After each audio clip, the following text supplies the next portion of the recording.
Война заставляет человека по-новому взглянуть на разные вещи. С другой стороны, многое из нашей повседневности порождено войной.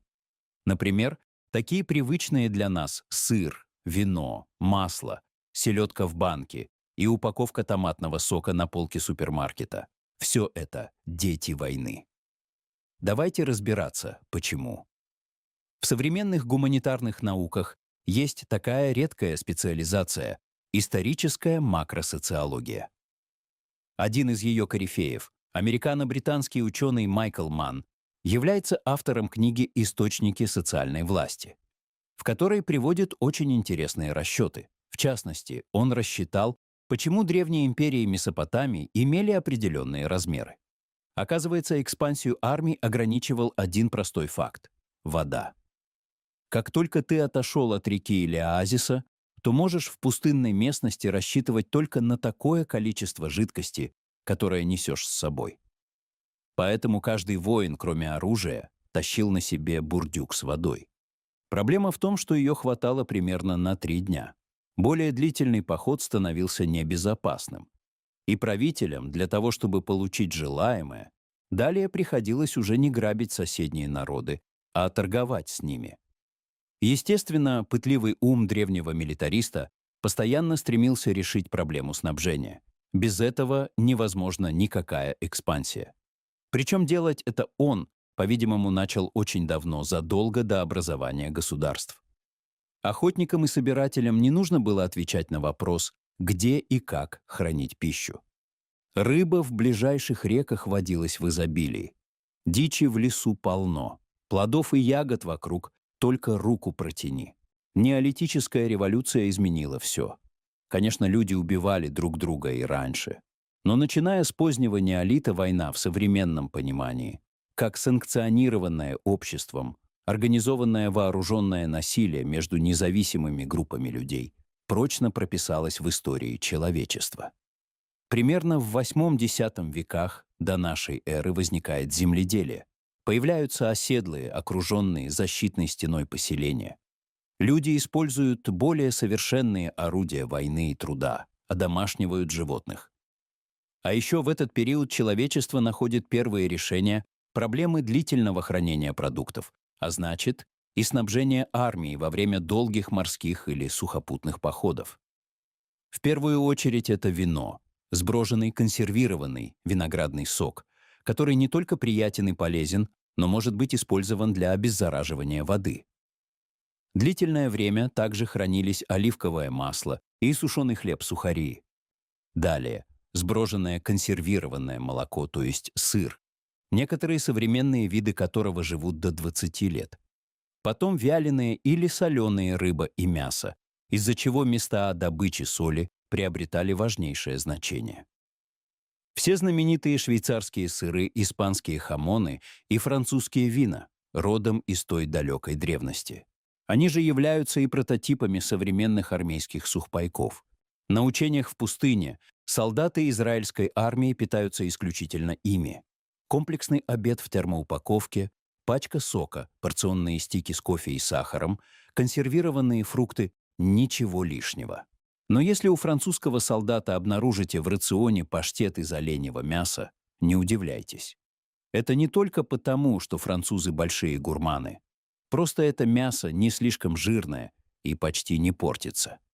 И хотя порой меню европейских армий сейчас напоминает меню среднестатистического ресторана, изначально человек времен каменного или бронзового века никаких изысканных кулинарных целей перед собой не ставил.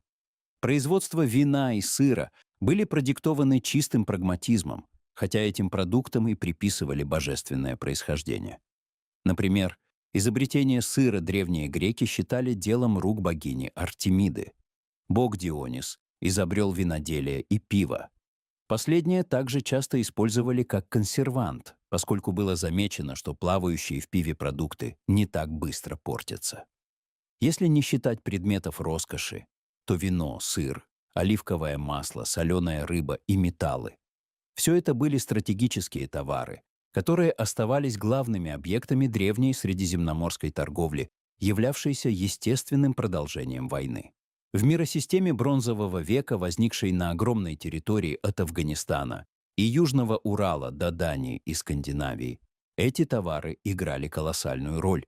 И если с британских островов еще финикийцы начали вывозить столь нужное для производства бронзового оружия олово, то что, например, можно было вывозить с территории нынешней Дании, где не добыть ни английских металлов, ни балтийского янтаря? Ученые выяснили, что это были сыр и, возможно, сливочное масло. Такие продукты были товаром военно-стратегического значения, который производился в промышленных масштабах. На производстве сыров сказочно обогащались вожди местных племен. Жажда сверхприбылей толкала их все больше увеличивать пастбища за счет уничтожения лесов. Дойных коров становилось все больше и больше, пока через 300 лет беспощадной эксплуатации природных ресурсов не случилась экологическая катастрофа. Началась эрозия почв. Ветер с моря засыпал песком огромные территории. Но пока гром не грянул, сыры и масло с полуострова Ютландия, хранящиеся в коровьих шкурах и желудках, путешествовали вдоль Дуная аж на Балканы и в Малую Азию.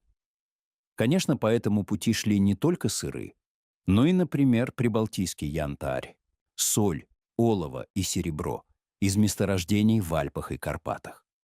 В результате в Придунавье появились точки контроля, за которые в Бронзовом веке шли ожесточенные столкновения. Где-то между 1300 и 1200 годами до нашей эры в долине реки Толинзы под нынешним Мекленбургом произошла знаменитая битва народов, в которой участвовали около 5000 человек. В то время таким могло быть население довольно крупного города, к примеру, воспетой в гомеровском эпосе Трои. Люди с юга Европы, Скандинавии, Чехии, Франции, Германии собрались в одной точке, рядом с деревянной переправой, и устроили массовую резню, которая стала самой первой общеевропейской войной. Вот до чего могли довести древнего человека такие привычные для нас вещи, как сыр, соль или масло.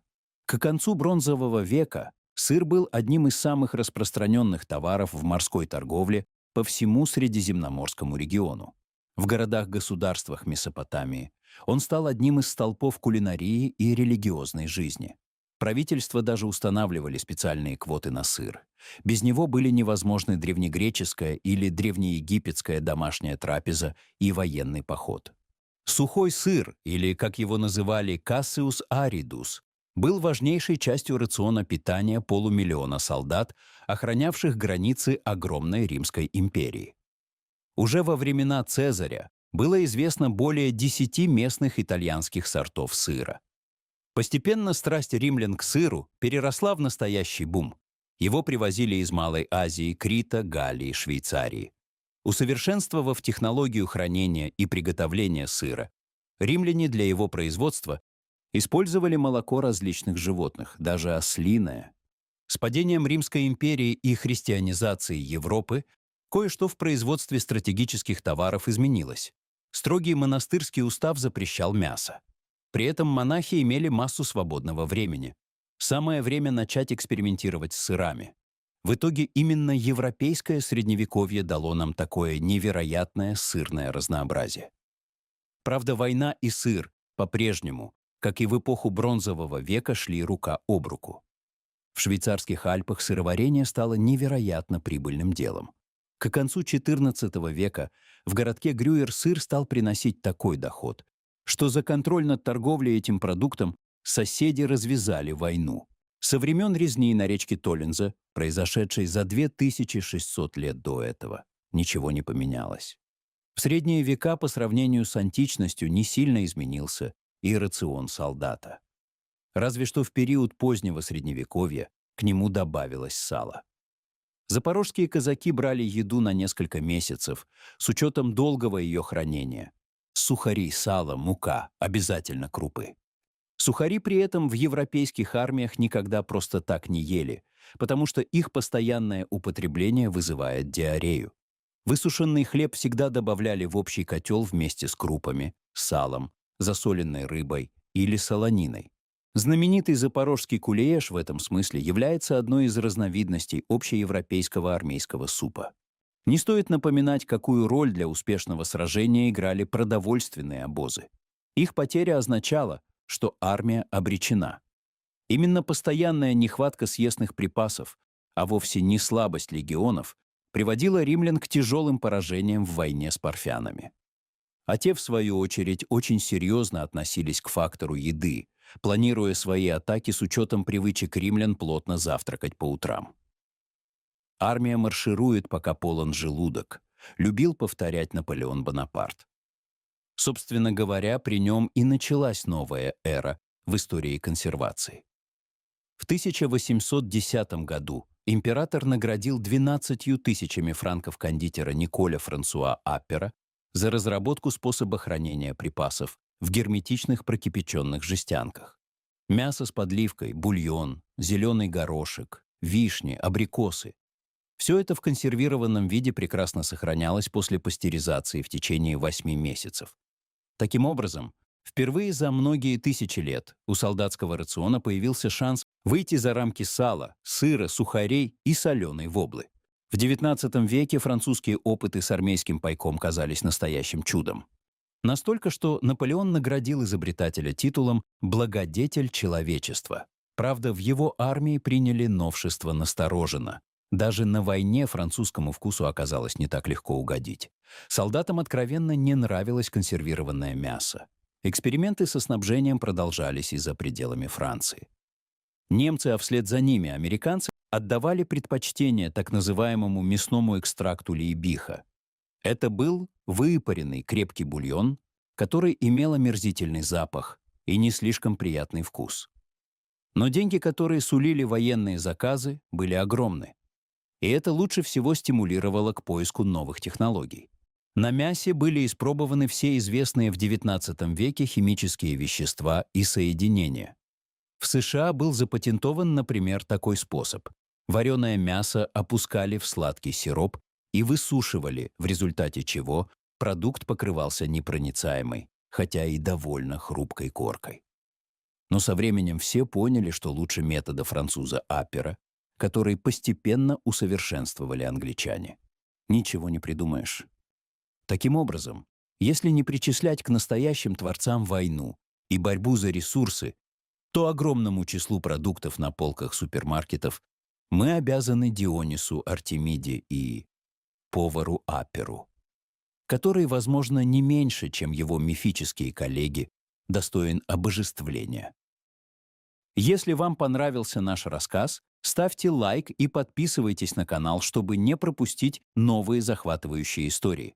Пишите свое мнение в комментариях и обязательно нажмите на колокольчик, чтобы первыми узнавать о выходе наших видео. Спасибо за просмотр и до встречи в новых выпусках.